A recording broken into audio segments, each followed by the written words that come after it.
I'm just going to tell them, hey, this is Bob. I am going to be talking to you in 3 to 5 minutes. Gather everybody, everybody. Because this time I'm going to give specific words of the Lord. 10-minute shots, and it's going to change our lives. And I don't say that without knowing. Okay, is anybody on? I might not have the capacity because Will was needing to be at a debate with his son, so I am going free. And I might not be able to see your names, and I see Jimmy Yoons, I see JJ's, I see Blake's, so I am seeing them. Jacqueline, I think what happens, I love you guys. Hello, Doreen and Angie. This is going to be a special night for us. Very special night. Very special. So what tends to happen on my iPad, Just Joe, thank you for helping so much. We are a family. We are connected. Hey, Ann, I just excited to talk to you tomorrow. Valerie, Gunner, quite a bit we spoke to you last time, Sonia.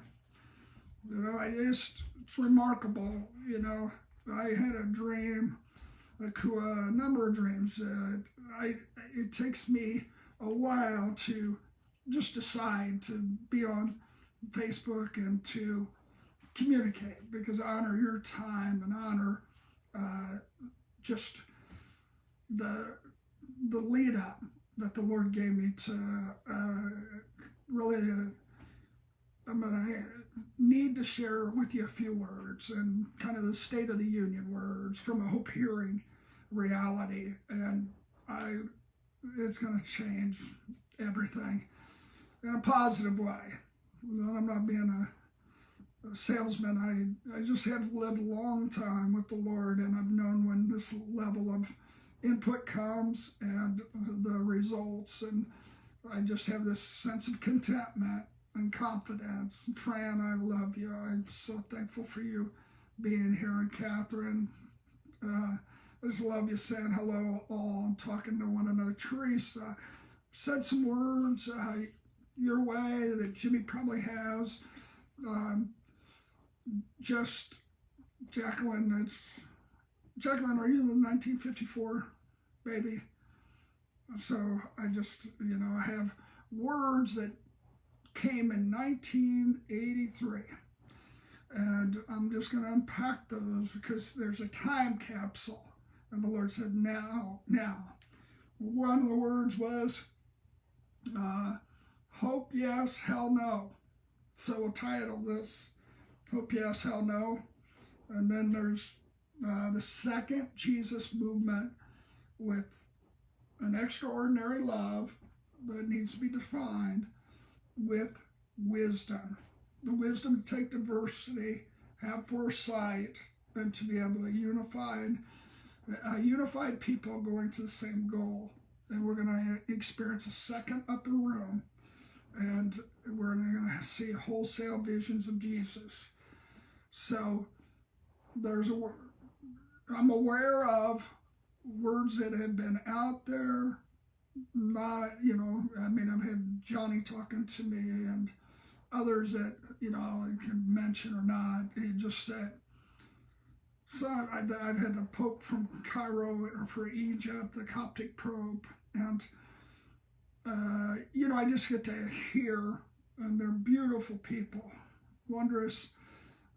John Michael Talbot, who's really ministers of the Pope, the Catholic Pope, and I've gotten to be a messenger to, he calls me his young eagle, some of the others. So I'm not young, but I am. I'm going to be a young whippersnapper when I'm 10,000. This is about you this time. This is about just as a father, as a nurturer, as a patriarch, and the prophetic, and some I find that, that term seems misogynistic, and I don't think I'm with that group. But there's always a heart behind it, just not to cover and lord over, but to protect and to lift up. And so I do believe that if anybody knows how to post to YouTube, Linda, you're a 1954 baby. Did Jacqueline say she was? I missed it. It goes quick. And so, and you don't have to tell us your age. It's a number. It just is. There's unique dispensations for people groups. And with Bobby, good to see you too, Bobby. I can see your little picture, kind of. So, Jacqueline, you are a 1954 baby. There's just a lot of accuracy that the Lord is bringing. It's, as I said, the Hope Hearing's based on affection, and then you want accuracy to flow out of it. But it's wonderful that the Lord knows our name, knows our, knows where we live, knows secrets of our heart, just overwhelm us, how He loves us. And we're heading into a different zone, and we have some leaders emerging, and each of you are, and it's time to take our place. One word, and here, let me just back up and tell you, this is the unfolding Bob in the prophetic. I came from a pastoring and, more evangelistic, and if you call it that way, I just always wanted to put people's hands into Jesus' hands just to see who He is. And I believed that once they had a vision of Him, everything would be different. You can't see Him and not be moved. And so, well, Bobby, thank you.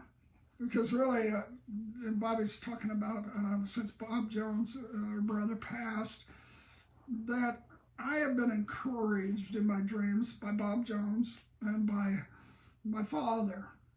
Bobby speak, and they said speak like there was a Catholic bishop that spoke in the time after World War II, and he said life's worth living, and he told them this Catholic priest, he was priest, he just did simple devotion, simplicity in our love for one another, but he was profound. And so it was on Friday nights, and it was went against Milton Berle and Lucille Ball, and they thought he'd get creamed, and the diocese had to put money into it. And he was just passionate about hope and the hope for the future, and that has been a new concept to the world and to the body of Christ. It's one of the three immortal values, but it hasn't been understood, the weight and the perspective of hope.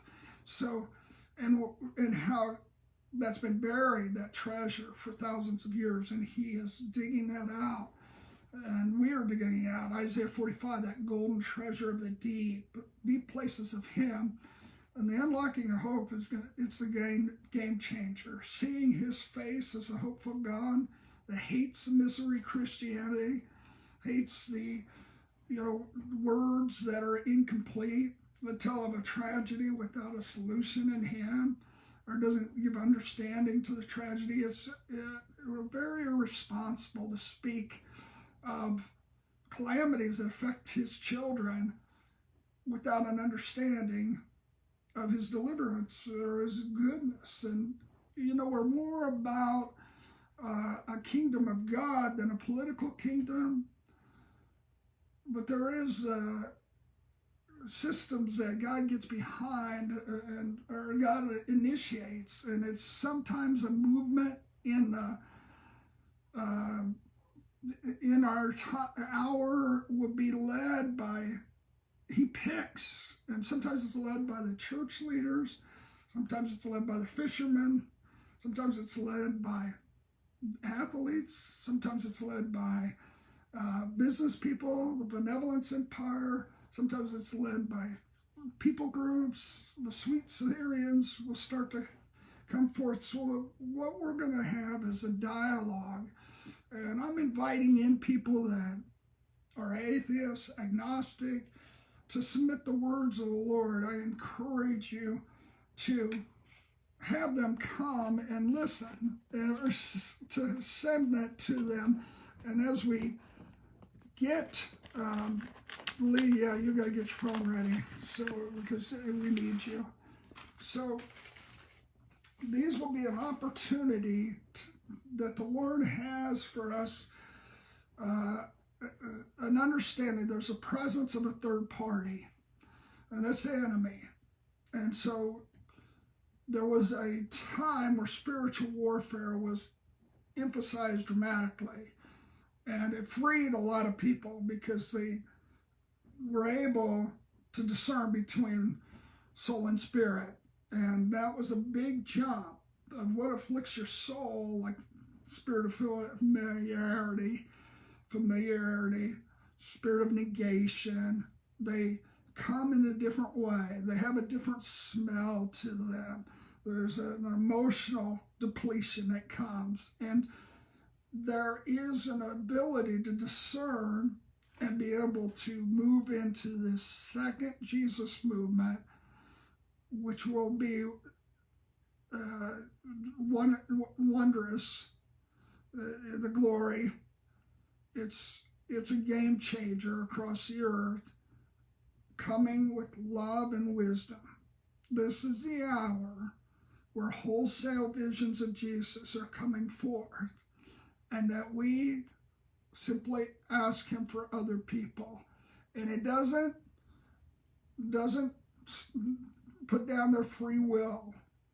It gives them an opportunity to choose, and it's to choose life and to see him in a way that they never have seen him.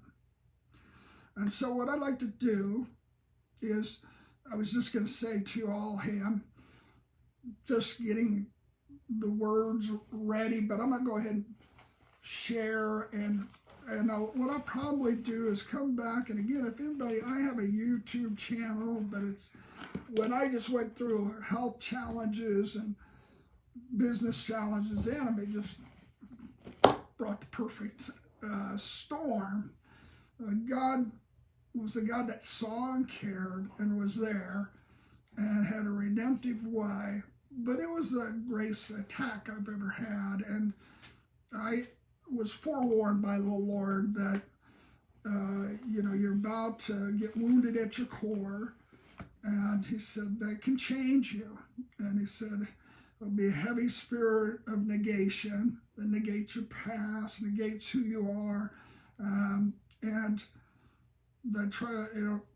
the enemy came when the Lord had appeared to me visibly and said in Norway, where I was speaking to their leaders, and Ruth is one of those, and their political leaders, and some of the others that are on this. We all went through this together, and there was 10,000 people, and I shared about their constitution. I shared about changing a couple of bylaws to be inclusive of the Lord Jesus. It was aimed at their youth. It was aimed at their nation. And just, in tears, I said, would you invite him in? And they ratified the Constitution in 2014. Somebody I talked to said those were modifications were taken into account. I was told not to come back to Norway for 5 years. The Church of Norway, was not happy, but because I'm an outsider and I'm a foreigner and I'm coming in telling them how to run their nation, and it was none of that. I said, would you consider? And I spoke a dream. Ruth interpreted, did a magnificent job, and I knew that it had a 10-year timeline, that the seeds would happen, but the awakening would be 10 years later, that there would be this one that would get it. It was like Johnny Appleseed. The seed would hit, and what I really spoke of is misery Christianity and the reality of factories of smog coming into our cities and our nations, and depleting people's hope and emaciating them, where they're just surviving this, and they're convinced that this is the way of the Lord. You sacrifice and you die. And there wasn't a fullness of life. And I'm not talking about having material goods. I'm talking about fullness of life and expression in him. And it was those that were Our Lady's jugglers that would come forth. And what that was is in France in the 1500s, they would bring forth gifts for Jesus. And there were people that felt like they couldn't. One was a man that was just slow in learning and didn't have the talent that others would come with these great expressions. But he's getting older, and he doesn't know how long he'll be there, and he's going to express his gift for Jesus. He just kind of walks up there towards the end of the place where people, beautiful art, beautiful music, beautiful expressions of their gifts to Jesus. And he walks in, he's got an old tattered coat, and he takes 3 balls out of his pockets, and he starts to juggle. And he does it with just such tenderness, such love for Jesus. And it's reported that the statues that they have in the Catholic Church wept, and I wouldn't doubt it, it was an offering with love. And, these are ones that are going to come forth now to be these leaders of this Jesus movement with a different kind of love, which we might get to express tonight, that's filled with hope, that has 5 agreements of hope with that, and a different understanding of wisdom. And there is the power of wisdom that we can identify a number of places of Scripture, but the real place it really stands out is with Solomon. And Solomon was that he couldn't make a decision, he didn't have the decision-making model for an individual. Now he's going to be a king, make decisions for a nation. And he asked the Lord for wisdom to guide the people. And the Lord was happy with what he asked and expanded his heart and breadth of understanding. And so we see in chapter 3 where he makes the decision with the 2 women. And then chapter 4, he makes the decisions on who's going to lead. And then 5 through 10 shows how he set up the kingdom with the Lord's leadership. When the Queen of Sheba came, in chapter 10, she observed 7 ingredients of his building wisdom. And she was constantly having her breath taken away. I mean, she was just in awe. The way he set at table, the way he set the servants around the table, those who would just spark one another. And it's deeper than that. It's wondrous, and the diversity. But when she really, it says passed out, is when she saw the stairway where he would go and inquire of the Lord. And he came up there with hope questions. You can find it in Proverbs, just the way that he addressed, God, have we underestimated you? God, what's your original design for a city and a nation? God, what are you saying about the times and the hours we're in, and the best way to express you? And there's these questions for the process that it would be wonderful, Jamie's help and others, that we just need wholesale help. That we could say to somebody, would you fill up the web page with this, just the hopeful questions, because that's what we need to be asking as a group. And I'm really considering in the morning just coming on and asking these hope-filled questions. I had before where I would do this new encounter pathway, this type of prayer, where it was hope-filled prayer, because I dreamed one night of the prayer building. There was a prayer building, the revival building, and then the Reformation building.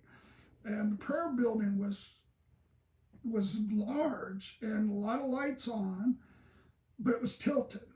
And it was when I asked the Lord, and he was with me. And I'm not God, I am submitting to you, but I'll submit with the whole heart if it's something that I've tested and walked through and had confirmation of, and I'm happy to give the understanding, because it just would increase your value to the word, because see the expanse of the value of our prayer and our cry before the Lord. And one of the words that he's bringing forth is it's time for the little Betsy Sue's, I believe, or Cindy Lou's, the Who. I gave that word to, who is it that did the call? And I know Lou Engle. Yeah, he's a buddy. So I talked to him about Horton Hears a Who, and a lot of times I say, hey, don't mention my name. It's unimportant. It's just take it and run with it. But, and I do that behind the scenes with a lot of leaders. What happened to me with the prophetic, and I know I'm starting subjects, I'm just trying to give you a little understanding, is that the prophetic to me was always building blocks. And Zechariah, it says 13:4, says, I didn't come as a prophet with bombastic speech. He said, I just came with the seed, and then I'd come with another seed. And so out of the words, he gave like bricks that would grow and build. And there is a growth and a movement that we're all called to raise our voice, and it's the second Reformation. It's the first Reformation is how we get saved. We get saved by grace. Awesome. The second Reformation is just as important as the first, and it's how might we live. What's more important, a baby being born or a life well lived in hope? Well, obviously both are, but the life well lived in hope with meaning and substance and strength in him, and expresses the fulfillment of his promises to individual cities and nations. Well, that's where we can't be like Esau and just say, oh, it's just tough out there and go, it's going to get destroyed.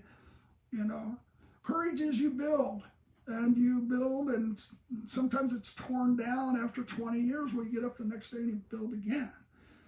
Obviously you learn what you build and how, but it's a progressive reality, and everything's moving us forward.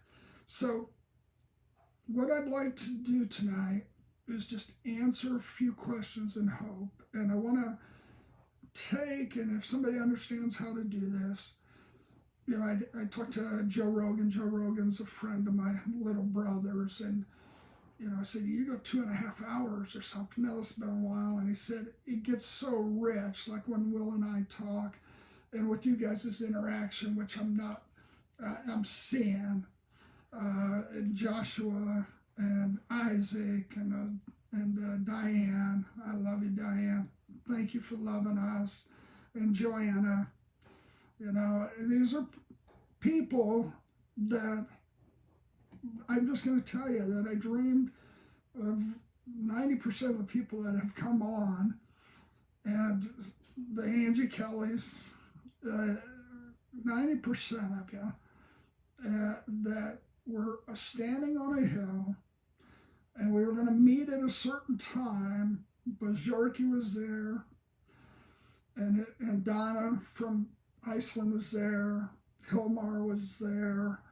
There was some others that just were awesome family, awesome. They had the loyalty and they had the love chip that was just really special.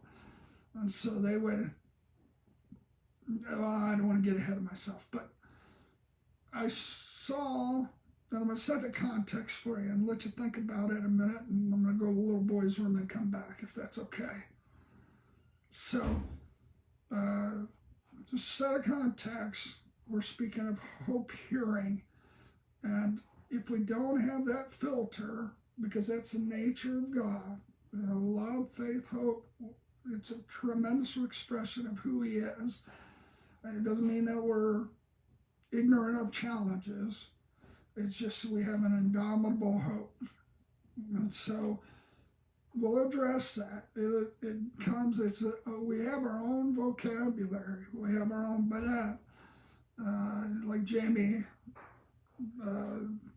Will's wife, and I've had in the past, when I just had the energy and health, I had about 16 people that we called us a string of pearls team. And they were substantial theologians, but leaders in different places. I had 5 mayors, and we would meet, and I would share a word, like the angel of hope. And, and if it was too theoretical, I'd break it down, and I'd just talk about the message and would you consider.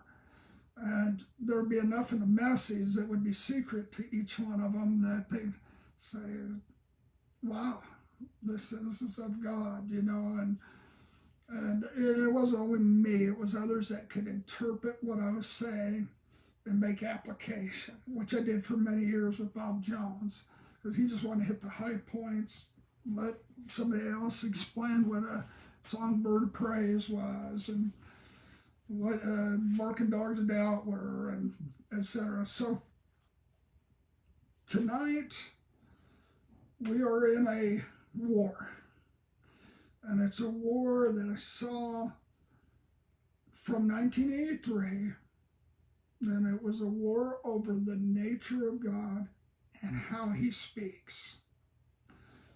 And were those that had seen the way seen him and the way he spoke as a God who was deistic, that he was not involved in the affairs of man, and that he couldn't allow this much suffering or this much challenge, and he was unable to help their suffering and people around them that were suffering.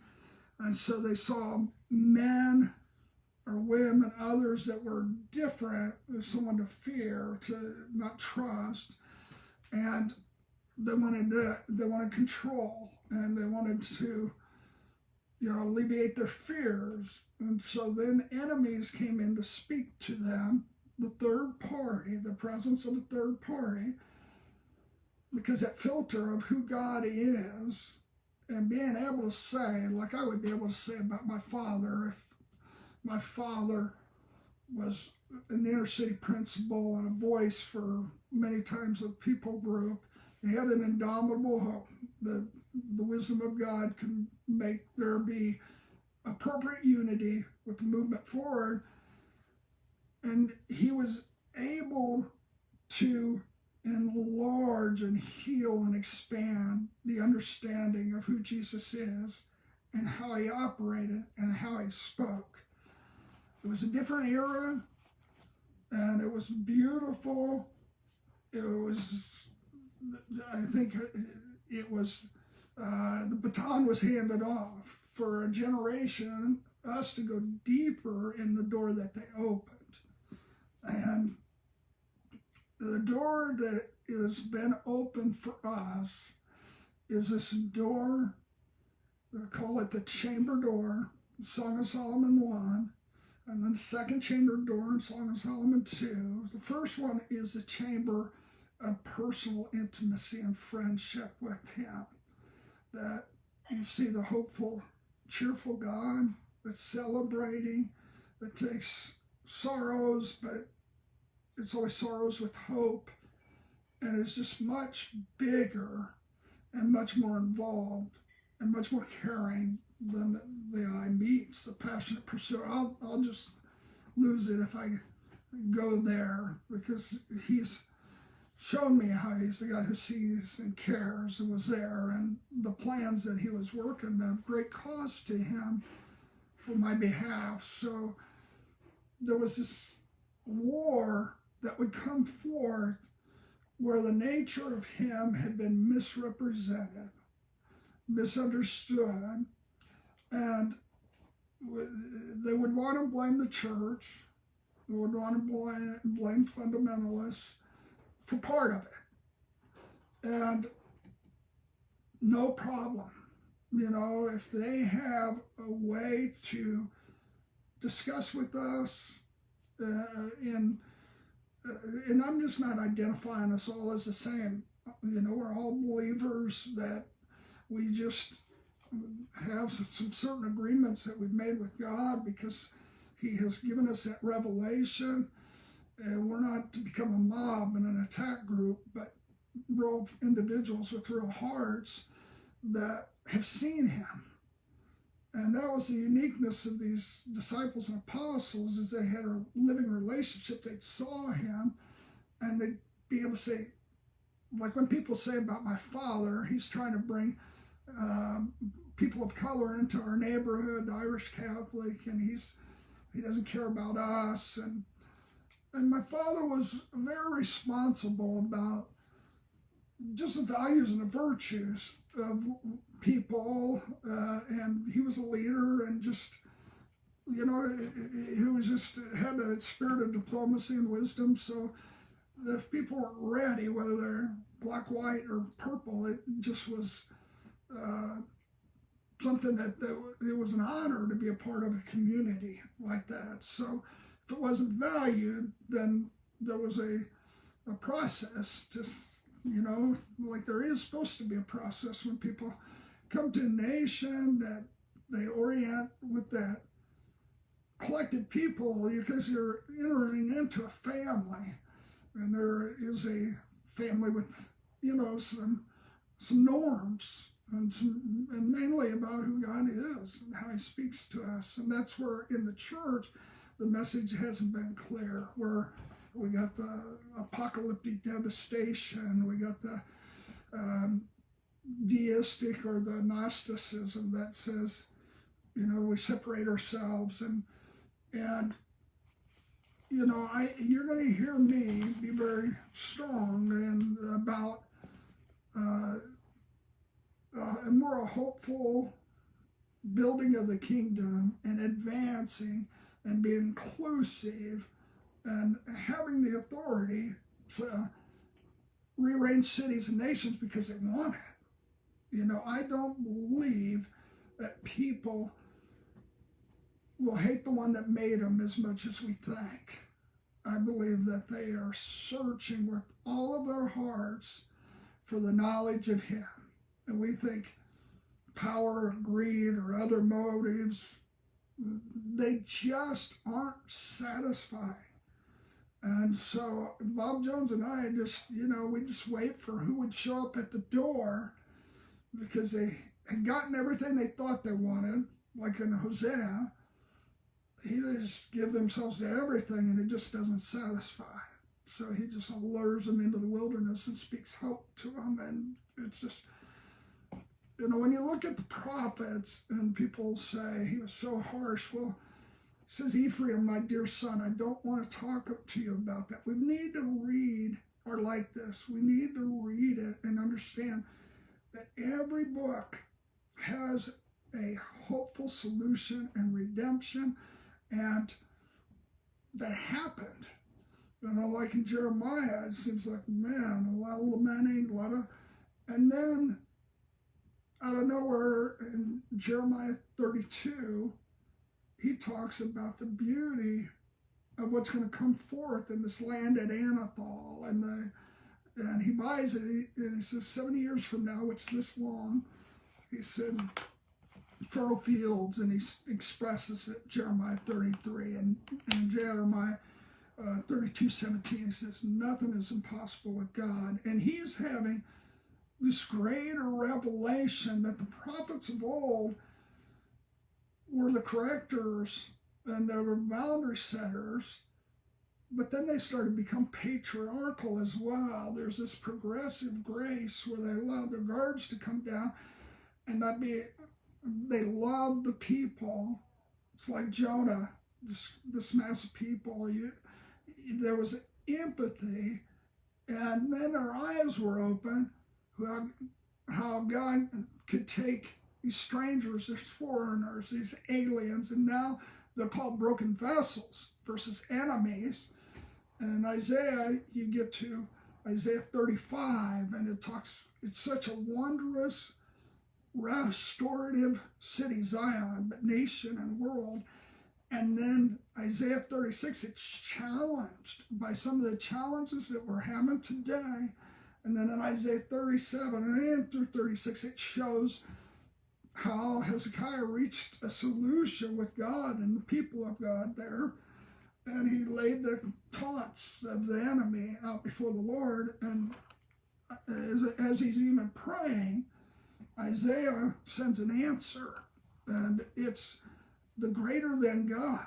And what's happened so often is we're one step from the door of the greater than God, but the prophetic gifting that's going to be loosed with these new hearing aids, we have antiquated hearing aids and these new seeing eyeglasses, it's going to be a level of prophetic that is above the clouds and the fray, and it's going to speak into the situations in a way that it talks about we will speak in the waters above the heavens.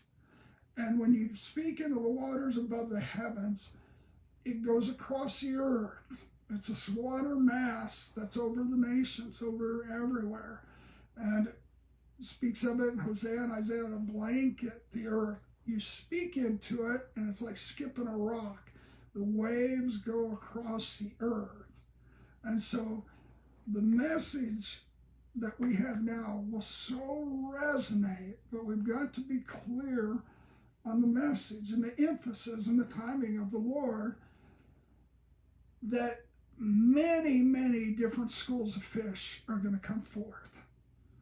It is going to be one of our greatest harvest times, if not the greatest harvest time in these next 10 years.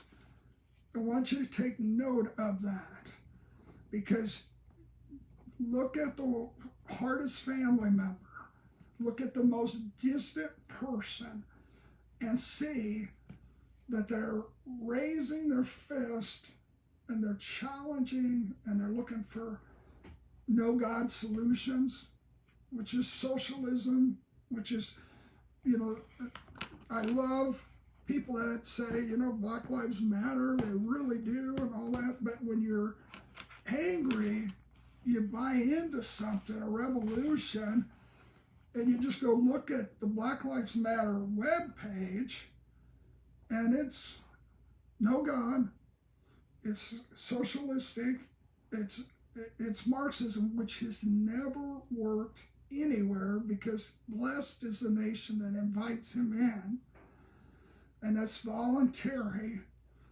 and it talks about no God, and that everybody has to agree to these tenets where there's no God, and the leveling of the playing field in a perceived way of forced redistribution of wealth, redistribution of power. And when you have no God in the equation, the concept could sound like, well, this is community, this is utopia.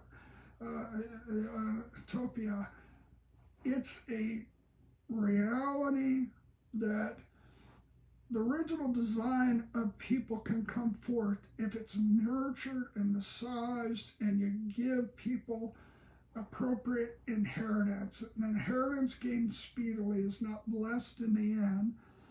And especially when you have the Lord out of the equation and knowledge of him, then also we're a pile of cells. We're biological products of mom and dad, but we're owned by society.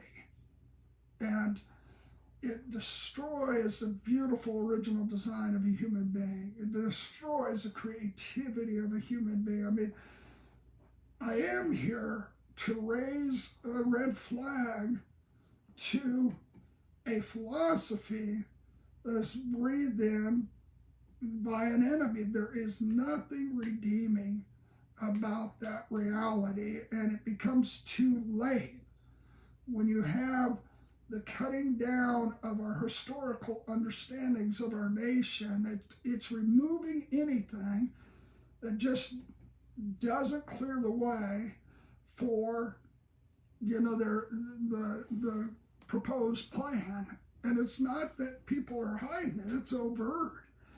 And it's not really, they attach themselves to people that are angry or hurting, and they fuel that, and the people end up getting destroyed versus getting healed, which comes through a different methodology that we need to talk about. So I'm going to just say a word by itself that'll be a State of the Union. It'll say, hope yes, hell no. And I mean, hell no. Hell no. There is no problem being full-hearted, fully loving, fully compassionate, but hell no to some of the ways that are being espoused, that we don't have to force God down people's palates, but we look at the system on a human level. If they won't invite God in, and we can take it to its logical conclusion and show massive destruction and annihilation of lives that don't agree. And so there's not a whole lot more I want to develop about that. I'm not afraid of the rioting. I believe that there's a true expression of pain coming from some, but I'm not naive about the Lord. Just there's a presence of a third party, and it's not human beings as much as enemies working through them, so their need to be heard is being exploited, and their need for some power and their need for some identity. It's Maslow's hierarchy, and totally understandable. But when you have a pandemic that the enemy wants to use this and the Lord wants to use it, and the Lord is going to win. He's going to use it. And this is, I just have one word after another where he's visited me that are corporate State of the Union words that are very directed to people groups. And I'm going to take some, kickback. I just love them too much. It's not a problem. I mean, I just have too much heart. Like, I had a friend today that's a health coach, and I just am suffering with a lot of inflammation through my body and rigidity and just, from injuries. But then it becomes, he just laid it out, and where my heart pressure is at, and that it's not if you're going to have a heart attack when. Now, you think that's speaking doom, but no, he was speaking to me a reality that's been proven out the last few years in my life about my insensitivity to my health and taking care of it appropriately, and even allowing prayer for my health. I just, it's hard to do, but I'm all in now. I just feel, I know that I'm going to be a servant in this hour, and I'm going to not allow that me just to wear myself to frazzle or be taken out. So I'm really just ask for your prayer to obey and to go. So that's a different subject. But because I think each one of you has a self-care that's so significant, and I've seen different ones of you not treating yourself right. And the Lord owns you, and I'm not the one to talk, but He gave me questions. Like, ask your body how much you put it through. Ask your mind how much you put it through. Because brain fog I was experiencing, I couldn't get out a sentence. My text looked like I was nuts, and I really was. And it was just not dementia, but if you don't get that fatigue out of your mind and be able to take self-care again, and what you feed your mind on. So I'm very careful what I hear, very careful what I say, not to be naive, but just what I say in His name. I should be careful about everything, but I say. But these will be corporate words, and I'm going to bet my life on some of them.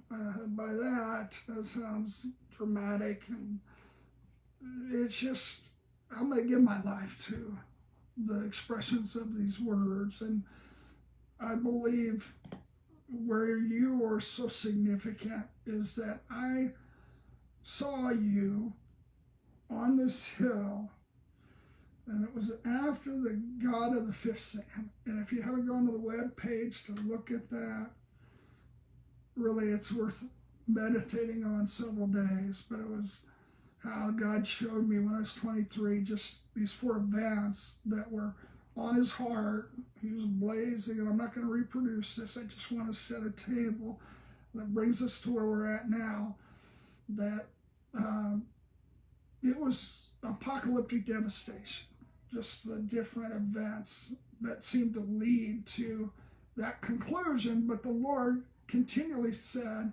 but there will be a fifth sin. And he had let me know, you're Hartley the hoper.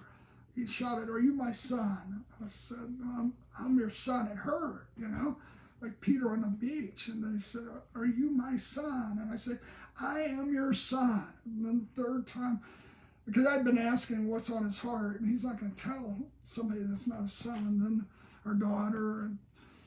And so the third time, are you my son? I shouted, you know I'm your son. I said, well, then come and see.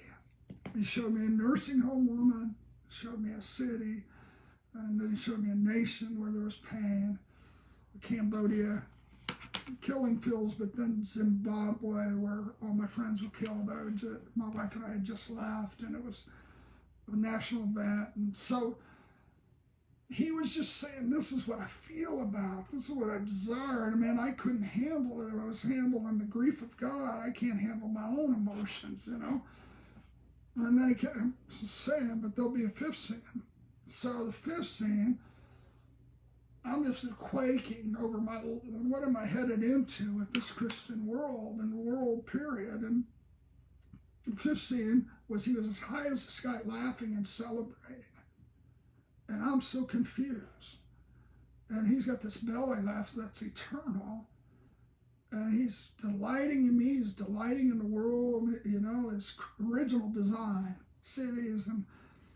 And I asked him, I said, what about the four scenes of progressive evil that you were showing me? And he said,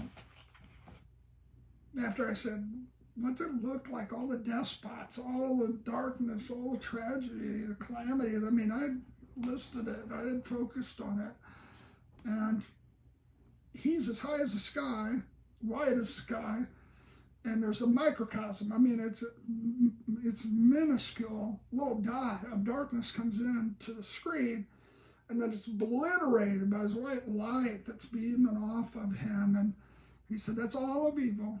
That's all the despots and all, their work, and it's all calamities. And he said, of all mankind, all the demonic, for all ages compared to my great goodness. And he said, what are you going to focus on? Oh, magnify the Lord. Magnify me. And he said, don't magnify the dot.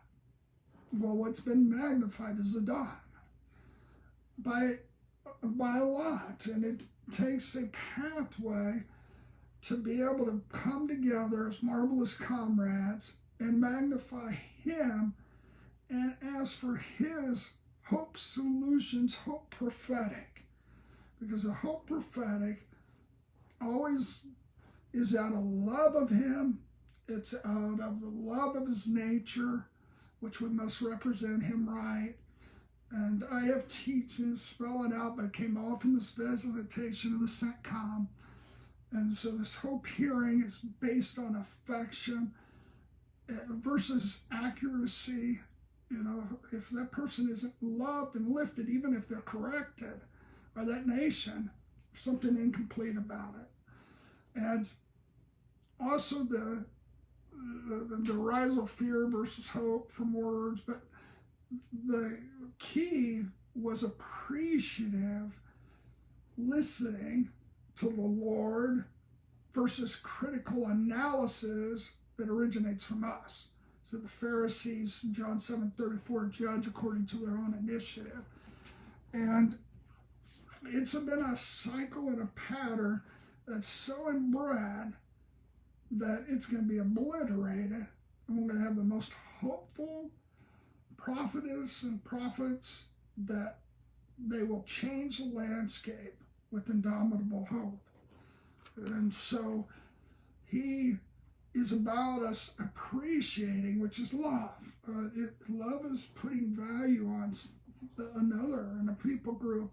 And out of that value, you listen to them.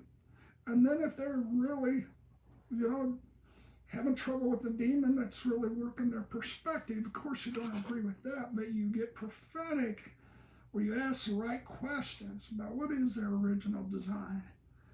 God, how do you see them? And I have, 10, 14, 2 different questions that are like a grid in my mind. I say, tell me where in their past, or are they wounded, willing, or why? And I approach it different. I say, tell me the story of their lives. And I don't intrude in their house, but it just gives me a fuller understanding of a human being versus all this concentration on the accuracy of a word that's not given to a person. It's just us being accurate. And, I understand that. But there's the woman at the well. There's so many examples of the way Jesus did it through appreciation, affection, led to intimacy with that person, led to intimacy with God, and the possibilities of the prophetic to change the world it's always been the initiation of the voice of him that creates or it destroys. So we're being invited in, and I believe that I have a responsibility in its time now to open up the time capsules on different words. So I want to say the first word is ask the Lord the question, what's on your heart? What's on your heart? And again, he showed me that 5th scene of, him being, that's what's on his heart, that he be seen. It was Zephaniah 3:16, 17, God. And I encourage you to look at that. This is how he delights over us, how he resolves issues in our lives. And so the first word comes out of the question, what's on your heart? And I'll ask, what's on your hopeful? Never been challenged by a devil or man. Content God. It's above all, that has that everything's being summed up in you, Jesus. You're going to have first place in everything. In a visible way. You're lonely in cities and nations right now. I understand. What's on your heart? And then you find that he's always himself. And he's always looking out for others. And so he said, and this is the hour for it.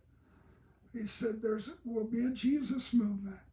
And that's the culmination of the scripture. It talks about restoration in the presence of the Lord. So a knowledge of his personhood. Not a general presence, it's a blanket, but the actual seeing of him and knowing him is your friend with sense of humor, sense of hope, sense of a belly laugh. There's 4 distinctives about who he wants to show himself to be in this hour and have that magnified, and it's so wonderful. So there'll be a Jesus movement that comes forth with wisdom and hope. And this hope is a indomitable hope. It leads to healing and love of diversity, but not only healing, it includes, it lifts, and it launches. And he called the disciples, and it just wasn't comfort you and hold you. Now that has got to be there deeply, but he called them into the kingdom and just made them partners. And when I partnered with my son in a business when he got older, it was a delight. I said, son, if we do this right, these are the families we can help with this benevolence empire. This is how we can help the city. So I love Sarah and Isaac, and I'm looking at Zena, So the first word, and again, if anybody knows YouTube, I have a channel, and I'm giving you guys kind of the back room. But I'm going to speak a word about, the State of the Union. And it used to be, we have several 100,000 people respond. I believe we'll have more than that. And that's just from the dreams of the fish that were coming forth in this time. And they're beautiful. I'm patting them, and they're underwater. But not only that when the Lord first gave me that visitation, that he looked out as the God that was bigger when he was laughing, and he looked out over cities and nations. He had a tear in his eye over their present state, And he said, this is what's on my heart. They're sheep without a shepherd. But he said, here's the original design of Cleveland, of Melbourne, Marbling Melbourne, Sweet Devotion in Seoul, Korea. And there were people on the hill that loved those cities and the nations. There was a Francis Lowe that would go low, but lift the people in Australia higher. And he's a Supreme Court.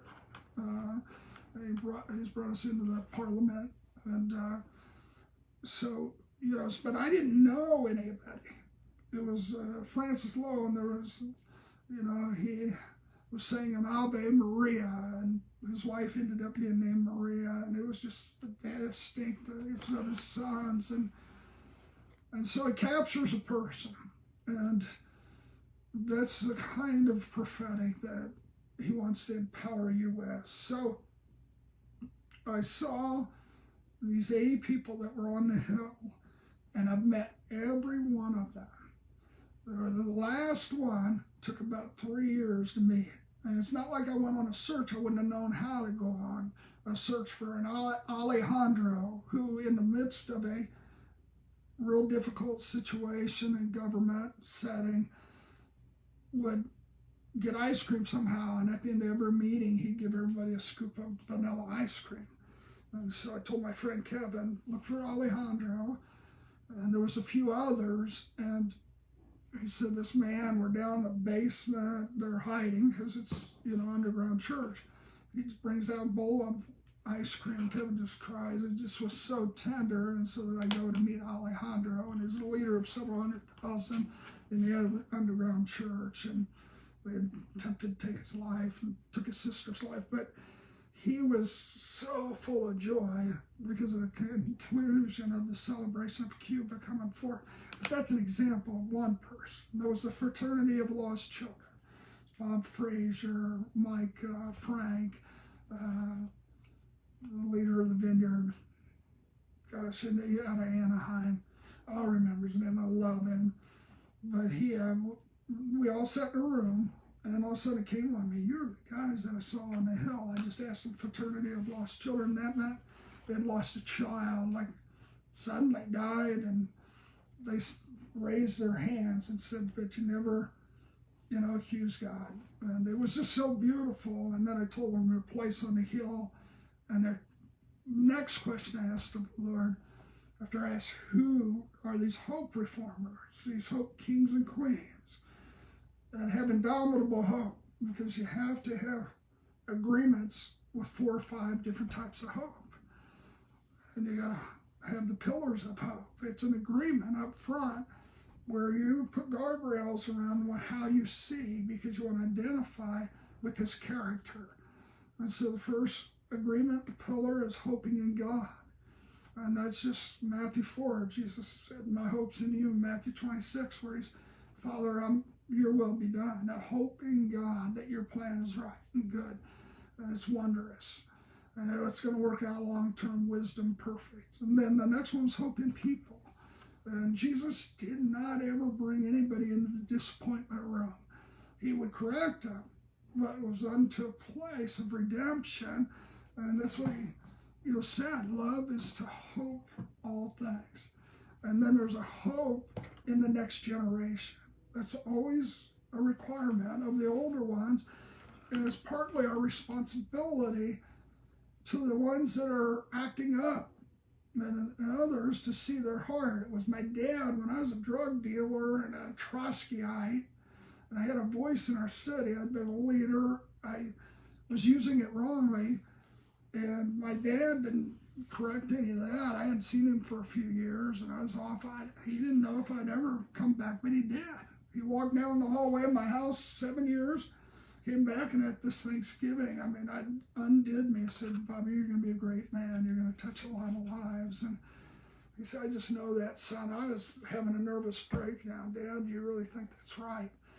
And so there's a word of hope to bring to the next generation that sees beyond the acting up and is able to see original design. Once you touch that, they're ruined. Once you have the Lord, not ruined, but they're unlocked for who they are. And I used to have professors where I'd just be looking off into the distance, and I'd come back, and one professor that I'd seen on that hill, and he changed himself from a man to a woman, and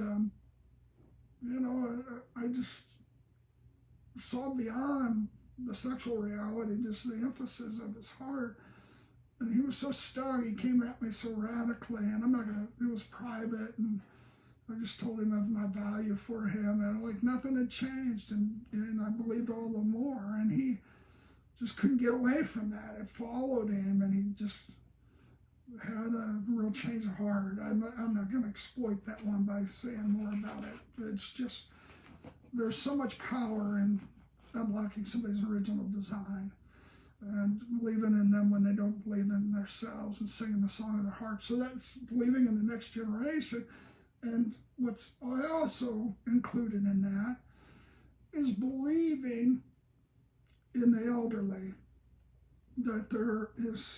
that's the strongest times of their life, when they're after 70, and their prayers are so effective and mean so much.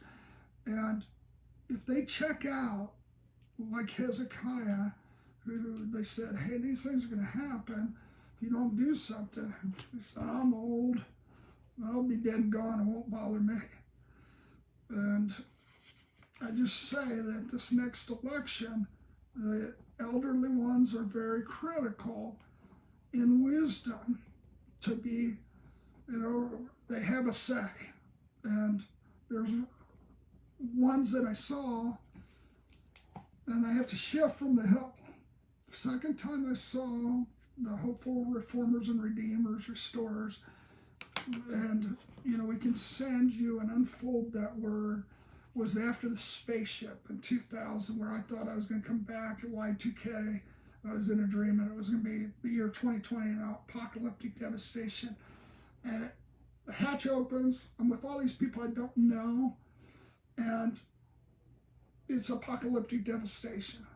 And then the hatch closes and it opens again, and I'm next to the Lord, and it's the most beautiful, redeemed, restored city of love, 9 distinctives of the Lord's kingdom ways.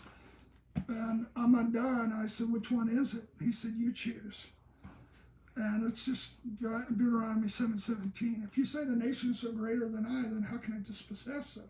And so you were ones that were in that second visit, that you were in that spaceship, and there was an awakening to a number of you, that we even had a choice, and that we could invite him in, and there'd be sheep cities and nations, and that you had an inheritance of 2-3 cities, maybe a nation. And it was just, to him, a small thing to give you 10 cities. And you would love those cities, and they would seem small to you, because there is a supernatural gift he is releasing that is timely. It always is in Scripture. The enemy raises up with an arsenal, but God brings a greater weaponry. And so, ask the Lord how he's going to release the gift of the knowledge of him and the knowledge of his heart. And then how he's going to give you the prophetic word of essence. That the essence of the heart of a people are sitting under the layers, the original design, and to be able to express that in a love language that's appropriate for them. That you're the captains of this hope movement that always brings forth a solution and hope. And if you don't have it in the interim, you always have 4 or 5 kinds of hope that you can lean on. You got hope unseen, where you can be guided in a vision of something that is beautiful about them. And, it just, one word can change so much. And then there's childlike hope. Just go back and say, would you consider? And I've done this with nations and their leaders. It's so refreshing when I bring in that we're all walking up the hill with little red wagons, and we're looking over the hills, and I speak about hills And I pointed at different ones to where they lived. And I said, you saw this inheritance, and this is what you thought. And they'll look at me, and I'll go back there. They won't be so impressed that I knew that because they're so swallowed up in the promise. And then they'll pray out of it. Non-believers, people are on a continuum. And, they're so close to the door of believing.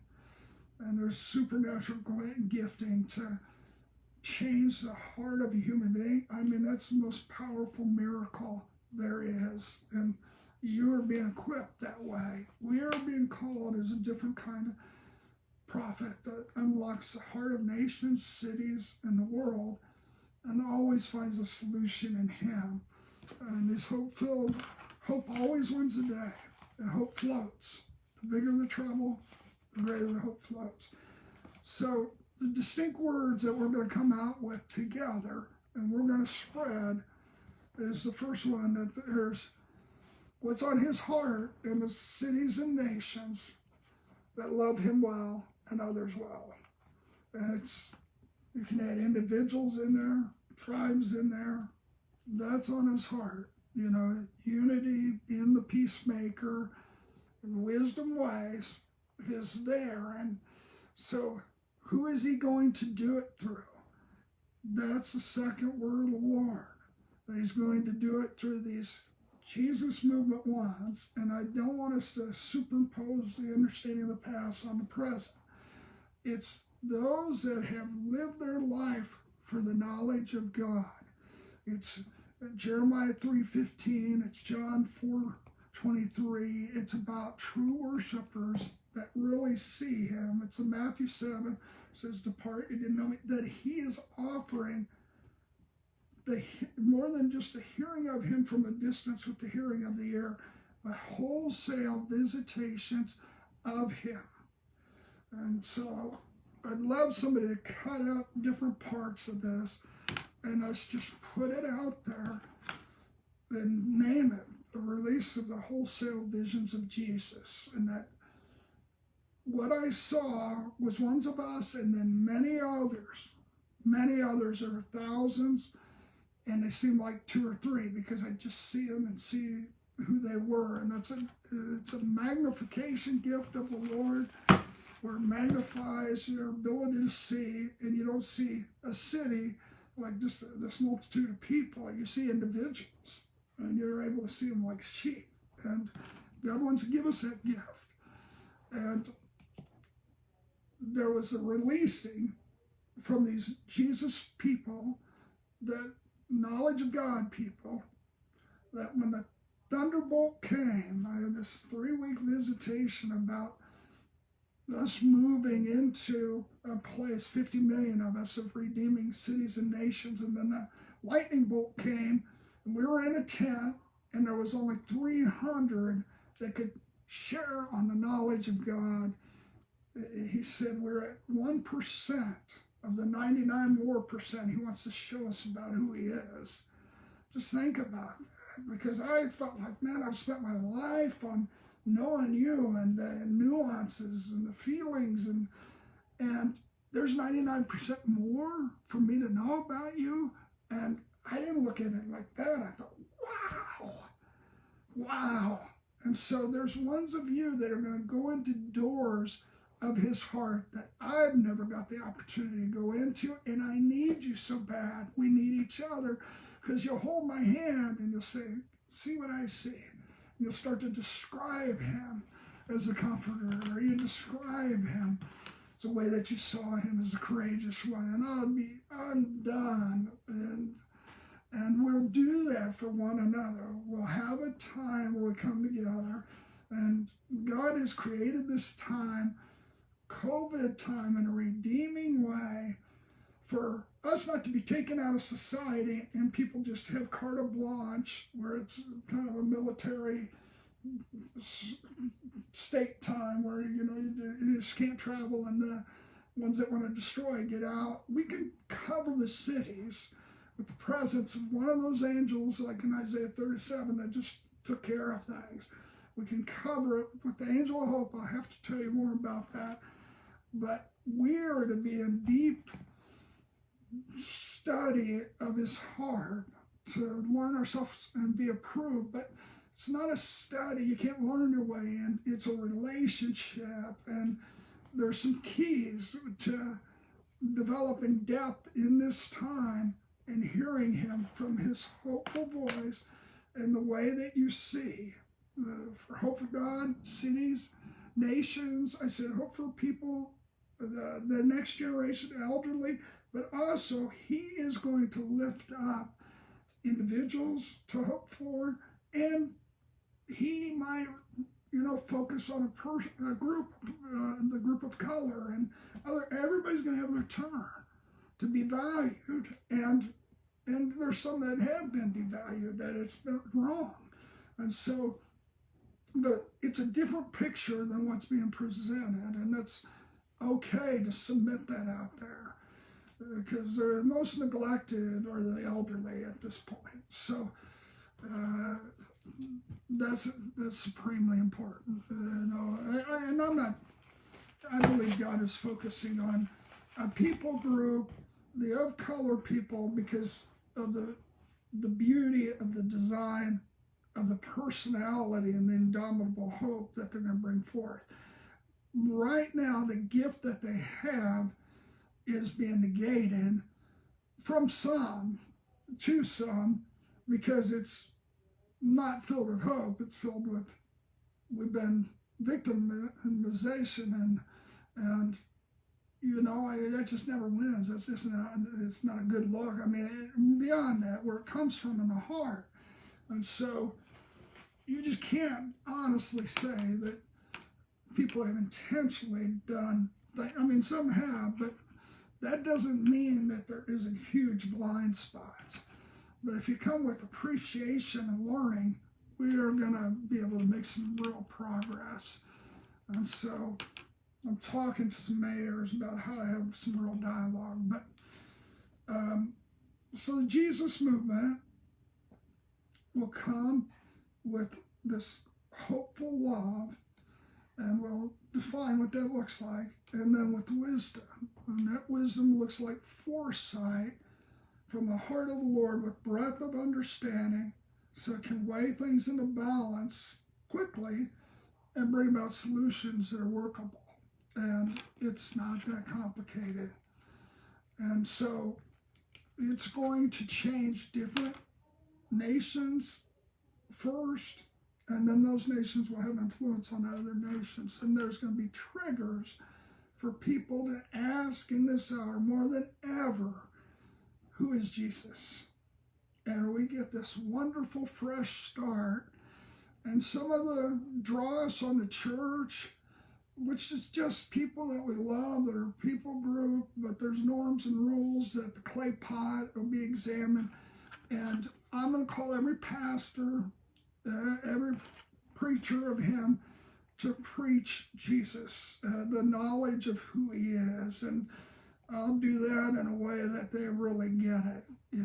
It's so often the meat of the person of Jesus and his kingdom ways and his heart aren't referred to, its principles, versus he comes and lives in your midst while you're talking in correction, direction. And there's nothing as wonderful as Jesus sitting in our meetings. I mean, literally sitting in our meetings. So that's the Jesus movement, number one. And it's to be a word that's released and invited people into, and the distinctives of it. And so some of you will be those knowledge of God centers that will bring forth different types of hope centers. And I won't have tonight the ability to describe some of those and how they'll flow out of what part of his nature. But, I might say some names tonight. I plan to come on every night and just be short and give like the word of the Jesus movement. And the second question on the Lord's heart is, who's he going to do it through? I said Jesus movement, but now he wants to point out individuals, he wants to point out groups, and I promise you that the words, and 80% of the times, the 90 will get to the individuals, and they'll have an impact. and we'll all come together and pray. And that's what we're going to do. So it's a wondrous time where we're going to avoid a civil war. We're going to avoid Kent State. We're going to avoid just this with the reality of the gift of who he is. And I'll tell you, the most radical, upset persons are going to invite him in and see him as the gift he is. And I'd love to describe some of the things that are happening, but this is more an overlay for right now. And some of the people I've talked to in the last week or two as I've had energy, but it's more you and the releasing of you and the establishing of you and then the support of you. So the second word is who's it through, and there's ones that I've seen your face for 20 years, and I know you deeply, and and I just speak from that place, and you'll say yes or no, and I might speak of somebody you know that's go with you, Josh Brady. I might speak of ones that are there that are kind of your ones that just say, follow me into this. And you're about to enter into the greatest discovery after the new birth of your life. Just living out really authentically who you are in the kingdom and having this revelation of Jesus. It's a game changer. And, I would love to tell you about John Wimber's talks with me about a second Jesus movement with wisdom. We sat on a park bench in Santa Maria and we talked about it, and it was just secrets in him and other leaders that I get with that now have moved on, that I just unpack what they really had seen and what they desired. And our owners of our football team, Lamar Hunt, I was with him, and God just arranges it. And he said, that's my dream, and they're headed for it. He's a man of action, his son, Clark, and Tanya. So, and Patrick Mahomes, there's this invitation, and there's something to materialize in, because I used to be the chaplain of the Chiefs. So, who will have value to those that will lead this knowledge of God, that'll blow people away? I couldn't really be like that. And you'll express it. There'll be a lot of benevolence empires that come forth in business, or they live to give. So the police, I'm telling you, they will be some of the greatest warriors of compassion. It's just a group of us. It does take many of us to speak to them their original design. And for President Trump and the people around him, the children will have the voice. Now, others that are helping to bring this Jesus movement with wisdom forth in the cities and the nations, because Jesus has been lonely in the cities and the nations. And they'll just have that ache to show how much, if you invite him in, they'll feel it. They'll feel his warmth. They'll feel it. And they'll melt. And they'll want to invite him in. And he will be so fulfilled. And he thanks you as he's now welcomed into the city streets, because he gave the earth to us and we get to invite him in. And it'll be not even a question that we're trying to push him down the throat or not. No, this is the wrong assumption. The right assumption is that most are going to desire an egg for him. And you can say, well, Scripture says this or that. I've done a lot of research. We could talk about that. But it's the hour we're in and the timing of what he wants to release. And it is this, not just this revival and this mass entrance into the kingdom, but it's going to be those with the wisdom that are reformers that know how to build. And part of them are going to be people from the first Jesus movement that just have learned a lot and now they're ready, and they'll get a visitation from Jesus that makes them more than fresh again. Say, oh my God, So, David also will help lead a meaningful dialogue between people groups that will help our city. And I'll talk to David what I saw there. But for our group, Dave King, who's been attacked about who he is, because he's got a familiar spirit that comes after him. And I'm just speaking to you once, and I'm really telling you that it's time to get off your own back, and it's time to hear. Some of you will have TV shows that will, all they'll do is express like a benevolent empire. Like I see Gunnar helping with some different things that you'll get asked, and it'll be the freshest thing around, and he'll become fashionable again, Jesus, his virtues. So we need to look to how he will be received by the hearts of good men and women. That the original design, we just got to believe in his ability to lead over the devil's ability to deceive. So Gunnar, I saw with Shannon Groves, and I don't know if Gunnar's on the line tonight. I haven't been looking at those, but Gunnar will help people that are political leaders that just are very childlike, need hope. There's one from Montana that's about to be voted in or out and needs our support. I'm just praying from the kingdom of God perspective. There's ones that will bring the kingdom of God. And Rayma, I don't know if Rayma's been on a call. I met Rayma a couple of years ago, and she was on that hill. So when I met her, and for reality, I knew her by her face, or she was in the spaceship, and she was a hoper that would bring the generations together and hope. She'd have that meaningful way of, like a Danny Hahn brought the second generation Koreans, the first generation, to have meals together, have discussions, and it just, walls break down a lot easier when you just have something fun, like a holy hullabaloo with all the fixings and the neighbors next door. So the second word of the Lord is who. And there's going to be Linda Everline will be aimed towards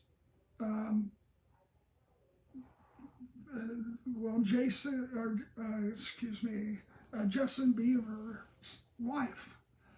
And I have Justin's mom's number and some other things, and just he's had a voice in a certain way, but it's not like I just always go for the leaders, because it's you that are going to affect the hearts of the Nicodemuses and the people like that. It's just that they've been put into a position like Esther for such a time as this, and you're giving them the opportunity and the invitation. And you're not wowed because who they are, they're not. You're just, and it's not necessarily that the Lord needs them. Well, I don't want to say that. He picked them, and so they need to know they're picked. And Shannon Groves has been greatly picked. She's a senator from California, but she's, heading for the federal level, and she's just taking hits. I haven't talked to her lately, but I know that it's time to really stand with her. And so Australia, and for Linda, I'll get with Jimmy, and I'll just, just have a way to get with his mother and talk, and just be able to have a place where you offer prayer, and you just say, I shared with you, just to be there in support.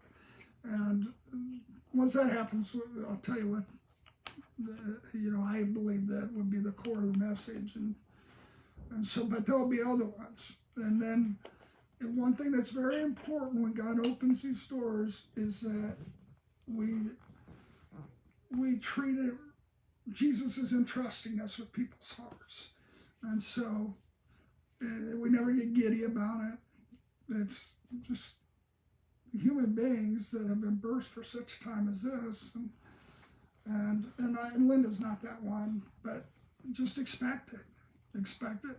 The different ones will come forth. In Australia, Ben Woodard is going to have a voice that's going to be really necessary about social justice, and he's going to really reflect the God of societies. And he's got some research and homework to do, and he's a substantial man that has a voice and song to Australia, and that we went together, and I saw one of the greatest miracles happen through him. And it was a creative miracle. I won't speak to it now, but it was out of compassion. He's got this great capacity for compassion. And so we give the invitations, and you help me. And the Lord will touch you about it, you know. Rhema is going to bring not only generations together, but genres. You know, to look at something like Winky Pratt he did, looked at rappers and this group or that group, and they heard what they were really desiring to say, and help give them their song back, their real song. And so I'm really excited about that, you know. And I saw her writing his name on here. I didn't see what she wrote, but let me move on. There's also Ben from Bethel and his wife, and they lead a number of home groups, family groups they call them, and they're going to have a special invitation into the rugby players, and the rugby players have a say in the youth's lives. And so there's a man that has gone there from their midst to bring healing. Oh gosh, can't remember his name. Been with him a number of times, but you're to bring hope to the athletes, and even mobilize your family groups to bring the word of the Lord to them. And the word of the Lord is there to be the sweet but substantial Soweto women's, and they're men, but it just speaks of what a woman did in Soweto that was a living hope center, little place, shanty, had a couple hundred people there. I don't want to tell you the story tonight, but when Nelson Mandela got out of prison after 29 years, that's the first place he went, because it was a true community. And it truly touched a nation. This little 4'10" tribal woman that had been abused, and she just, we're going to teach people when they've been abused where their most power is. And their power was in love. She had to watch a man beat her brother to death, and sing songs like over him as she was torturing him. It was one tribe, brother was of another tribe, and she sang songs of Jesus. And then when he hit her brother with the butt of a gun and he died, she said, "You will be my chief cornerstone." And he became that. It was the most wonderful thing, reality. And so there's ones that have hurt, different ones of you, that their hurt was out of their love for you and their desire to be with you, and they felt like scorned women, or they felt, and that means loved once but not loved again. That's a proverb. It's just not women. But so there will be those that come forth in this Jesus movement with wisdom, with a new expression of the prophetic and a new expression of who they are. There will be the comedic prophets brought forth, and they will bring a life that says God is bigger. And I looked up comedic prophet, and there was none, you know, and it's something that's essential, the value of joy and the value of humor. So I saw Simeon Town, and I saw Mike Town, and I saw really witty ones. I saw a friend of Simeon's, Joshua, and I saw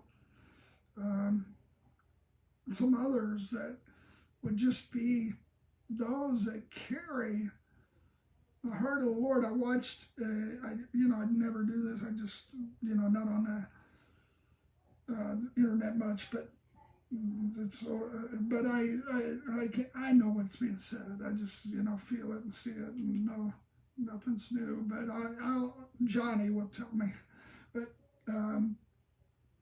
I just put on, it's called Dry Bar, and it was comedians, and there was a couple of older guys that were talking to the 20th generations, and they said what needed to be said with humor, and then there was a young one speaking to the older generation. They said what needed to be said and made it all acceptable. So there's a hope-filled humor that's going to be a belly laugh that breaks the brittleness and causes people to love each other and see correctly. So sweet but substantial sweater woman, without telling you what she did, who she is. I think Jamie has it posted on the web page. But this little Hope Center changed the nation and nations. And it was one of the real first yellow houses that we called forth as a yellow house of friendship, and all the distinctives of the presence of the Lord. We're headed towards heaven.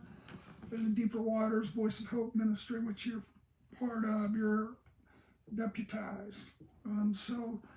But there was a Donnie Stedman that came forth with the Hope Center around Baylor, Texas, and it went out to 300 congregations, but to the toughest places on earth. And they were academics, sharp people. I actually spoke to their leadership, met with them. It was a while back. But it was a time now that they would be released in these places where it seems like tremendous potential for death. But God is going to have them walk through the valley of the shadow of death, and they're asking right now, should they go? Yes, He just wants to change the messaging a little. And so that's something that we can touch base, There's the foreigners who will help settle the land. Part of this immigration reality is that we can't become exclusive to the point that we don't understand when we need another flavor, a taker, like the sweet Syrians. I saw them years ago. Obviously, there's some Syrians that mean some tremendous harm, but I saw the brilliance and how we would need it and the wisdom to adjudicate matters in our nation, because they've come with a sense of history and given everything to become part of a nation. Now, they came as refugees, but there's others. And it's generally, when you have children, we always had somebody that we brought in, would live with us for a year or 2 years that was going to school, and their thankfulness and their recognition of our family culture and all that they just would say, wow, what hard work you do to keep it together and all that. It caused us to value it more, and the foreigners will help us value more. And the ones that do not have that appreciative lens, and they're to be loved but not heard. And, until you earn a voice on a certain national level, and, you're just responsible. So it's the Holy Hispanics. There's the celebrators that are people of color that know how to celebrate. And the enemy just wants to get them into this offended spirit, and we're not going to let it happen. And we're going to go after them.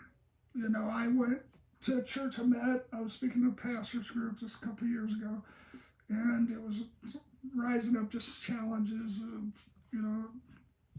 the white and the different colored black. And so he told me where his church was, and I said, I'm coming Sunday. And he said, oh man, love to. And then I didn't hear from him. Then I called him, and, I could tell he was not resistant, but he just, I don't know. So that morning I woke up, the Lord told me to go. I took a van full of people, walked in, just sat in the back, and he just said, my brothers to take over the service. And I went up and I called out names. And I said, you were there at the start. And the way he nurtured you. And I said, now he wants to move to 24th Street. I didn't know that in the natural. And I said, but you've gotten comfortable where you're at. And you're afraid. And there's reasons to be. But I said, these people need you. And it was just beautiful. So Melanie, what were you like when you first came here? You know, Le'Veon, what was your... And they all, I said, well, we can't become Simons. We're the Pharisee that was that before the Jesus people, and now we become wealthy and secure, and we're not ready to hope again, you know. And there's going to be those lions that second roar, and there's adoring Asians, there's sweet Samoans, there's the wondrous white people that just wondrous, the peacemaking Filipinos and Philadelphians, the entertaining educators that appreciate and lighten versus are critical, and cream that which is good. You know, I've been in the education system a lot, and there's a lot of good things. And then there's a Taylor Pelly laughter. She's my daughter that, you know, when my dad was dying, it was really heavy, and I said, Taylor, what do you think's our solution? She got down on. She said, when they're dead, when there was no solution, you told us to move the furniture and we danced on our problems. And we danced and laughed. And so let me just speak some words to you. One, you're being enlisted. This is a war over the nature of God and his voice, and it's real. And it's got the potential to be a civil war. But it is where he wants to have a civil war against enemy. The main demon is the demon of negation and of rejection and of self-strength. Those three. And so if we have a little fissure in that area, the enemy's going to explode it, where we negate others, we negate their opinions, we negate how God can work through them, we negate it in ourselves, we negate our past history of his goodness, and we are not going to kick our playpens. We're not going to kick others' playpens, but we're going to rightly perceive with wisdom how the goodness of the Lord was caring for them all of their lives, and we're going to take our responsibility to help bring people into a hope that floats. And so the words that I will give will be released on YouTube that will be very specific I'll call out names, and I'm going to say this is what you're responsible for in this hour. And there'll be leaders and there'll be others that will get wind of it, and we're enlisting. And through this medium, and I say, please put it everywhere, especially when I start to call forth people. And we will do that together. I'm going to list you to say, hey, to this people group, and I'll have ways to contact them. Send them this note. And send it 10 times. Just change it a little bit. Because this is time for persistent love, and we'll win. The lovers will win, and the hopers will win. Hope floats. When the water gets higher, the buoy of hope floats higher. And so there's some lessons from the words of the Lord that he's given me. Like my grandma, when she was dying, I tried to help her, and Bob Jones came to me and said, wrong target. And there's a necessary place, like for Jerry Lynn, she has a place that she's to be aimed, and she'll have fruit. If she hits other places that just grabs her and she feels like she needs to versus the direction of the Lord, she'll just get worn out. And we're going to watch out for each other. And we have a window before the election, and there's an attunement party coming forth. That means attuning with God in his heart, and I see it. It might be Republican, it might be a little Democrat, it might be the birthday party, but it's an attunement party where they're tuning to the Lord, and they're not going to have to be perfect, but we need to see the next 8 years and 10 years. It's a number of years ago where I had a dream in 2008 that Hope would win the election when Trump was elected. And there was a real hope. You know, there's 3 things that I submitted to him that needed to be addressed, you know. And I'm not going to talk about that right now. But then after that, the next election would be won through crazy hope. And we were not, and I didn't know pandemic. I said something like it. I said this orange cloud that looked like it was a chemical, people getting sick from a chemical.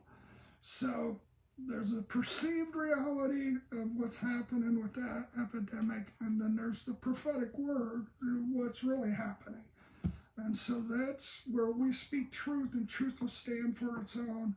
But the reality is, this orange cloud, the Lord came out of it with gifts that were solutions that turned it into a hope orange and that touched the earth. And so there's going to be these ones that just profoundly come up with creative solutions and say, oh, you know, they take it one step farther and they say, this is what's happening between our relationships with China and others. And it's the prophetic that we've accepted is not deep and processed. I just don't see how some of the words are getting 40, 50,000 hits, and it's just somebody with a camera that, you know, you can tell I'm not judging, but, you know, there's just you can't give directional words, and that level of words that shocks the children, that causes, without a measure of responsibility and just knowledge of the Lord and his ways. And so I love people. I want people to step out. I want them to step out. But if it's not breathed through his nature, it's not breathed through the love of him, it's not confident in who he is and his ability to turn it, then it's not him. I'm sorry. It's not him. It's an incomplete prophecy because there's always a solution in him. So, you know, so there's just a couple of other words. But the first one I'll give tomorrow is hope yes, hell no. And, you know, I'll just draw out what the Lord spoke about the crazy hopers that would come forth. And it's like the Kansas City Royals. I mean, they were down, and I gave prophetic words during that time, gave the scores beforehand, and how they get down 3-1, and they just crazy hope. The guy steals home, stuff that just is really remarkably right. So I'd love, Blake, you to be on that call because you're a doctor of hope. I would love, I believe you're a Psalms 23 baby or knows the Tina Turner woman who's going to have this encouraging words. And so for all of you, I believe Tina's his wife. I don't even know if he's on the call. And I believe that Blake is Tina, your wife, and are you a Psalms 23 baby? And you'll say, probably, you've said this before. I promise you I don't remember. You know, I just know that he reminds me in dreams. You know, he told me Leslie McDaniels would come forth, and that middle name was really important. She was Proverbs 14 woman, Bolivar woman, and that was a woman that always, older woman that leaders would go to find solutions and hope and see him. And then she put his hand into her hand. And so Blake, I don't know who the Tina Turner was. So I said he would help the Tina Turner woman. That God was looking into her heart and wanted to tell her it was beautiful and that she couldn't save them, that she needed help. And so I believe that, just God's given you those that you can invite to this call. I just believe that sometimes I'll tell people to come and then they get a different kind of maybe feeding or prophetic or hope in this situation that just really helps them. Helps them majorly. There's 50 million people that were to pretty quickly.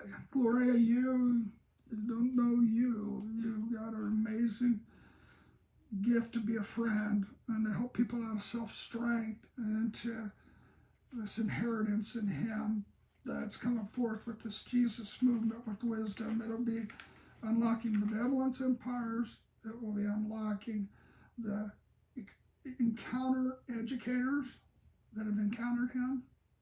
Oh, this is good stuff. The presence politicians. I see the houses and the house numbers they're hiding in. And they need somebody to ask to be strong. I said, hope, yes, hell, no, to lunacy from demons. And we can decipher that more. Jerry Lee Lynn Kerr, I saw on that spaceship, she was like Steve Sock, where I called him up during the time I was speaking. And he came up and I gave him $20 and then he sat down. I said, why'd I give that to you? And I did it 5 times and he was a game guy and he just, his eyes were meeting my eyes and there was nobody else in the room, but there was, and there was a crowd and I kept saying, why'd I give that to you? I don't know. And he wanted to give it back. He couldn't accept it. And then when it got to be $100, I said, how much have I given you? He said, $100. I said, this is because you're 100 times more important than you know.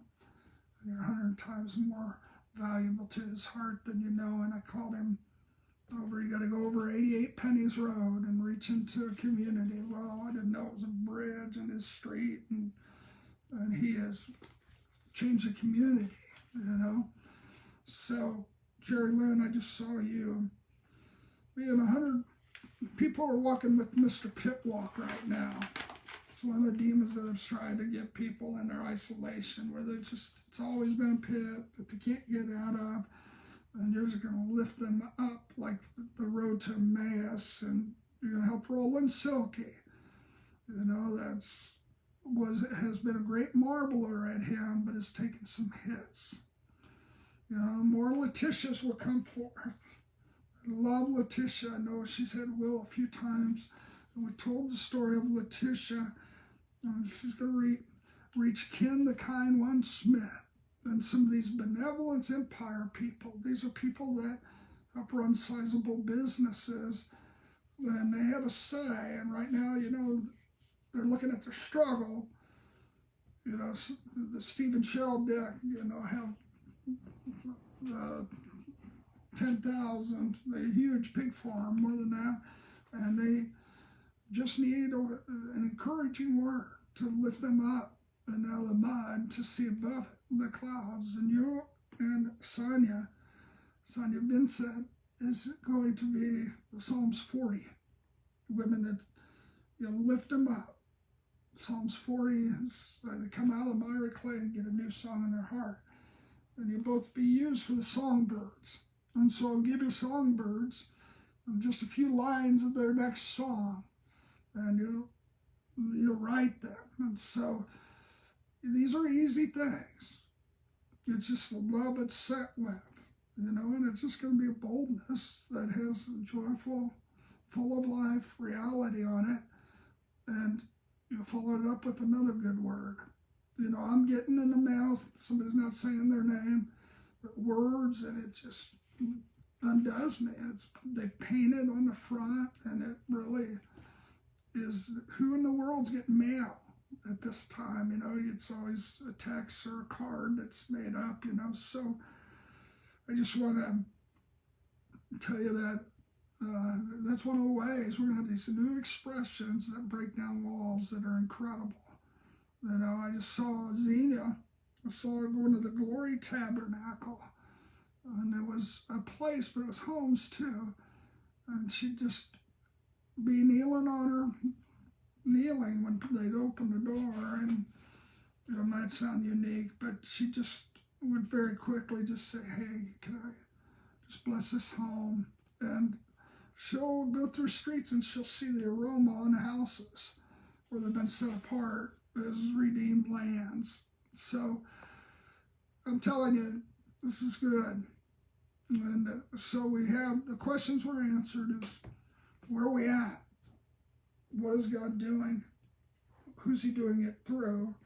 And then the next one we'll talk about is, how is he bringing it forth? But I ask for your prayer because there's some things to be said that are gonna they potentially could ruffle some feathers, but it's not aimed to do that at all. It's aimed to say, hell no. Hope yes, hell no. That this misery Christianity the Lord hates. And we've been feeding the children on it for so long, this apocalyptic devastation and doom. It's not what we're taught to preach. You see, get prepared for whatever times, but, you know, it's having the best view in town of what God's doing. We're always focusing on what he's not. It just doesn't make sense anymore, you know. And I came from a real hopeful builder place, and then I got in the church and realized, no, that's wrong. I'm just cloister myself and be afraid of the world, and no. I remember when John Wimber, Jack and the Beanstalk, you know, that Bob Jones just said you rest, and the golden seed, and you went up into the enemy's kingdom, castle, you know, this big plant, and Jack and Beanstalk happens, and you stole back from the giant the harp.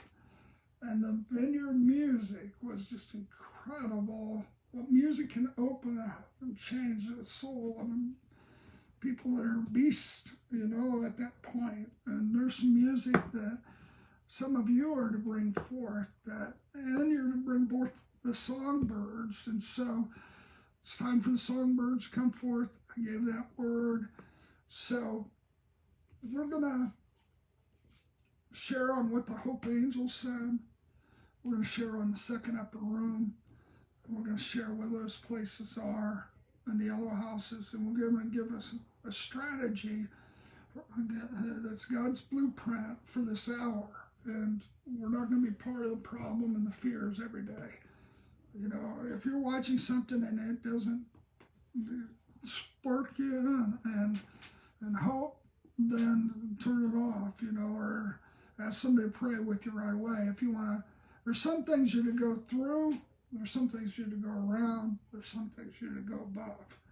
And you get worn out if you don't, you know, this is a level place compared to maybe some of the things that might be challenged, but man, people are massively in their beds asking for a solution. One of the words I'm going to give is the worst time in the world to be an atheist, because the Lord spoke that to me. And so, you know, and I'm going to say, hope for the future, and just speak out what the future looks like according to the eyes of the Lord. And I believe that in your agreement will reinforce that message, and it'll be a whole different picture of what's happening and what we're invited into in this time. It'll be filled with hope. So I just appreciate you. I appreciate the ones that I saw in that spaceship, the Dave Sheldons. And I don't know if I've seen Dave on the call. Well, and I don't see the names necessarily. I see some of them coming up. But I'm telling you, I love you guys. It's time to round up those that we have had history with. If they've been sent out somewhere else, great. But there's going to be a resurgence of the benevolence empire with Bob Fraser. I talked to him today, and just all the marketplace people that really committed themselves to a different way, and they're going to shine in this time. So they're going to have a generous, crazy hope spirit. But they need to be loved. They need to not be forgotten. So, I'll mention names and numbers. The Lord will give it to us. And I just say, you look at me like a scout that's gone over the hill, seeing what's going to happen, a measure. And I've seen president universities, I've seen presidents of universities, past presidents, that they're positioned and they have a picture of a God society, and they're going to bring their part and will identify their part and how they do it. And, I'll talk about the nations that will respond first, second, third, and it's exciting. It's so good. So even if America doesn't decide first, the Australians and New Zealanders are going to help America to respond. And they're going to tell America their value to the rest of the earth. We're going to have foreigners tell us our value to the rest of the earth. And, that'll be trumpeted, Todd will help bring forth among us, and I saw just Todd come up that for, just marvelous comrades, that we need to define that together, what that means to be marvelous comrades to one another. And, there's a commitment I'm praying about, that in the morning getting on and just confessing who Lord is in specific situations, and just us all sewing it together so that we have our Hope Spiral notebook and we look at the challenge and say, we'll put it in the middle. Let's see the redemptive God and what he's going to do. And we blast it, and then people get an expression of how they can help, practically as well. And you're going to feel as fulfilled as you ever felt, And so that's what I'm really excited about.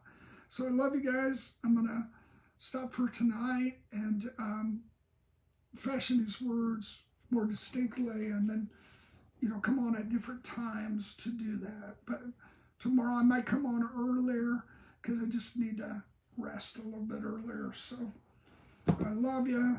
Any comments or thoughts? I asked Michael, and if anybody else wants to do this, I'm asking him to capture the words or capture, and just let's review it afterwards so I can know what was said, really got communicated, and that we can review it. And I love when you write back comments that I'll read later that really, grabbed hold of, like, hope yes, hell no, because it speaks of a whole reality. Hope floats, speaks of a reality that will get to people, and that it'll be the word for them. They're drowning, and they got to get a hold of that life raft of a hope that floats. And there's individuals, again, that are so important that they need to know, Jess and Ann Cooper, and they're just help us to administrate the love just in amazing ways. So I just love you, and I will just talk to you. I just love being with you. So, Angie, be the heart scholar.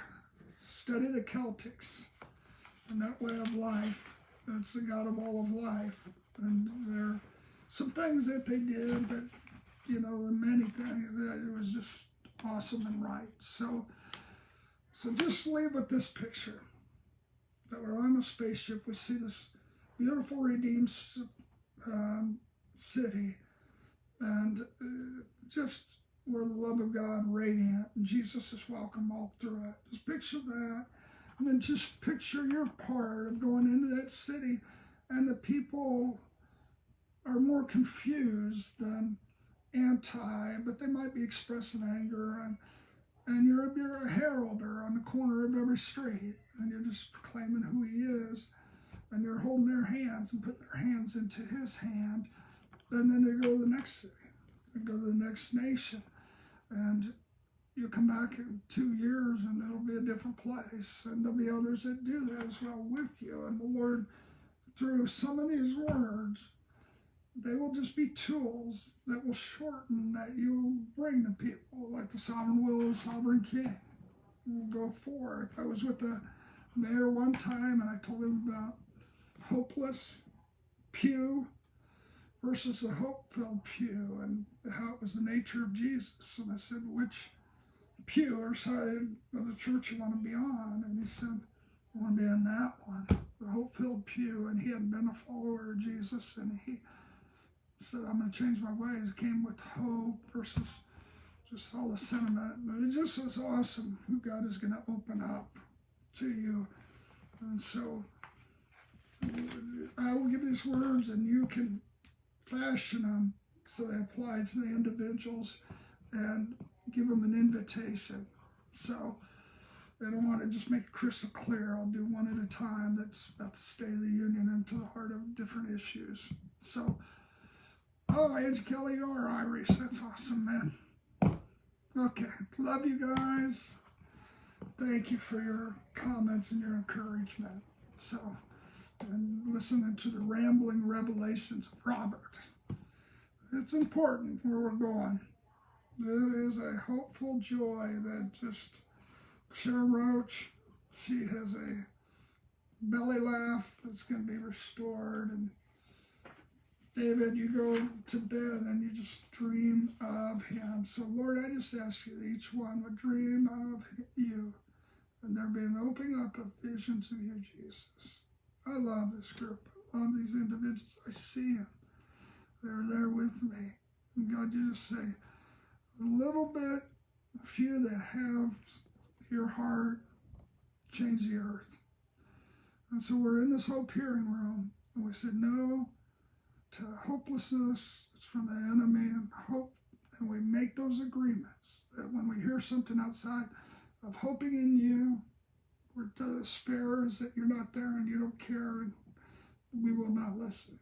If it doesn't have hope in people, then we won't listen. We'll look for the redemptive ways. You're the judge. And so we'll look in wisdom for your ways, and we'll ask the right questions of people. How much do you love them? How much do you want to restore them? How much do you want to bring them out of this torment? How do you want to bring them out of corrupt ideas, ways of acting, because they are people with the heart. And how do you want to reach those hearts?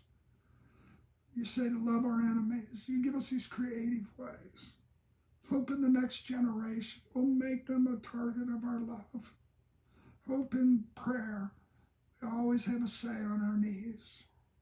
And we'll cry out together with strength for you to be invited in all across our nations, and the violence to go down immediately, family lives to prosper, the communication, businesses to prosper in this group, that you talked about.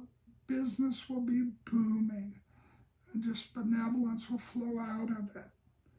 And you release those creative musicians in this group with songs of hope. God, you release the creative educators to bring in the hope. And so we say, release the next generation, the older ones, everyone in this group.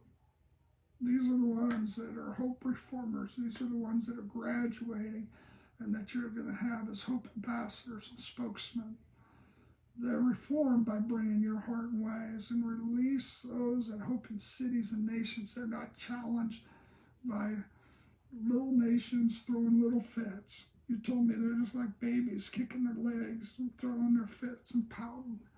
And God, that you just give them a little spanking and redirect them in love. And Lord, we know murders and those things, that's beyond that. But you just look at toddlers and you look at how to nurture them. It's love and hope. So God, give us the messages for nations. Give us messages for the world. It's a simple thing from you that changes everything. Let this Facebook be multiplied to other channels, reposted, and let us be able to have a voice together all these voices of hope raise up, and we'll post things on our page that they say and the words of the Lord that they hear. You said there'll be an acceleration by association, so we believe that. We need each other. In Jesus' name, amen. Oh, that's me. I was looking at the picture. So, hey, my oldest daughter is having a baby, and I just found out, and I'm just so happy. I just feel the love of God. So my name's Papa. Instead of Papa, Bob, Papa. Okay, love you guys. Okay, good night, Shane. Oh, I forgot to show you my Christmas pants. I wear them, my Christmas pants. So, because every day is Christmas.